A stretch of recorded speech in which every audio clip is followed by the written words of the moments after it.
My proudest moment is each Christmas when I get to put together images of what we did for the year that has just passed. And I get to give a Penguin Award for someone that really jumped out and took a risk and before anybody else did and trying something new. I'm really proud of the fact that both of our children have followed us in our own industry.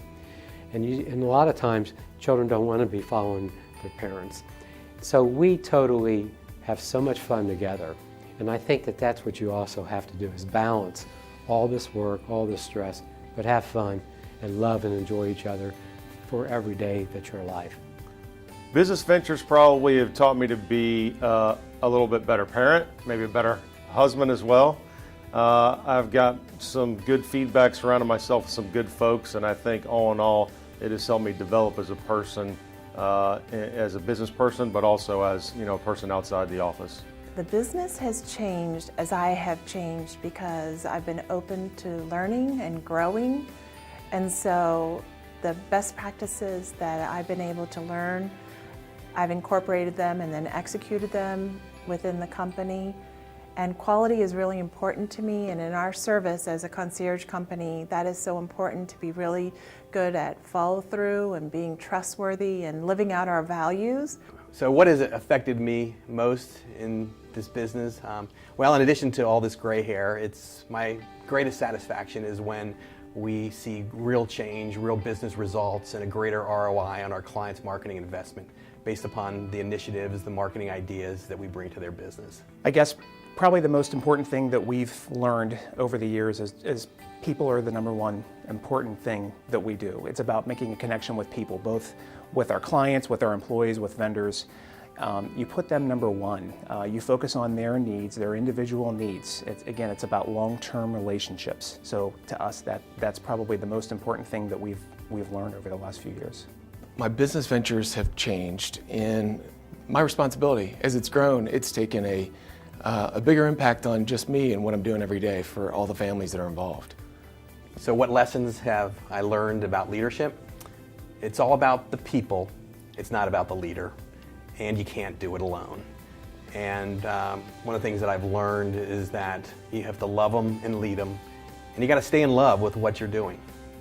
I would say my lessons in leadership have been changed in my thinking to do your best, recognize you're going to fail, be okay with that, and not be afraid to tell your team that you are failing, because they'll pick you up. My father died when I was 5, left 4 young children. But what I found at that time is education was a cornerstone and the foundation of my success if I was going to be successful. So I always made myself a student for life, and I worked my way through college, paid every dime of it, as well as supporting my mother. In addition to that, I also had an electrical apprenticeship, which I worked my way through. So for 10 years I went to school 4 nights a week. And it was very, very tiresome at times.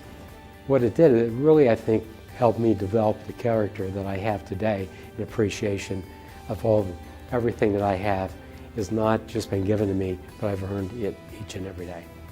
I did dream of running my own company one day.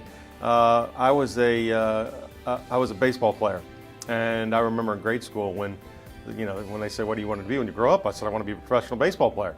And all the kids would laugh and snicker or whatever. But I did end up playing baseball at Xavier University. I got drafted by the Chicago Cubs. I did play some minor league baseball, but I didn't make it to the major leagues. But that's where what I really saw myself doing or wanting to do. As a child, I dreamed of making a difference. And so if you think about where I am today, that is really a calling that I have of helping people feel valued and appreciated.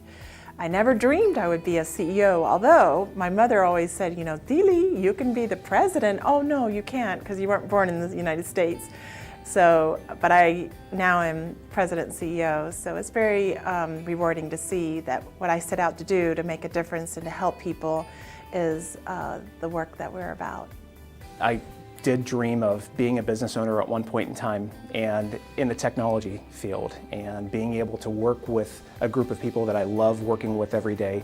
We spend so much time in work-related activities. To have the privilege of coming to work every day and working with a group of people that you love just hanging out with, whether it's work-related or non-work related, that is absolutely a dream come true.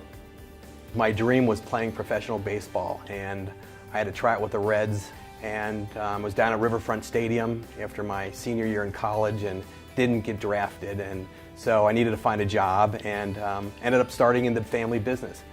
Well, I never would have dreamed that 30 years later I'm in this business with my brother, a partner, and we're the third oldest family-owned advertising agency in the United States. Favorite family memory? I think it's being with everybody during Thanksgiving and having everybody at the table. Grandfathers and just grandmothers and aunts and cousins, and having older cousins is just the best. That's what I remember being just a great moment growing up. We had a bunch of people over, and I just remember somehow the song Save a Horse, Ride a Cowboy got on. And I mean, they turned it up, and the bass, the walls are vibrating, everybody's dancing around having a good time. For whatever reason, that's the first thing that pops in my head.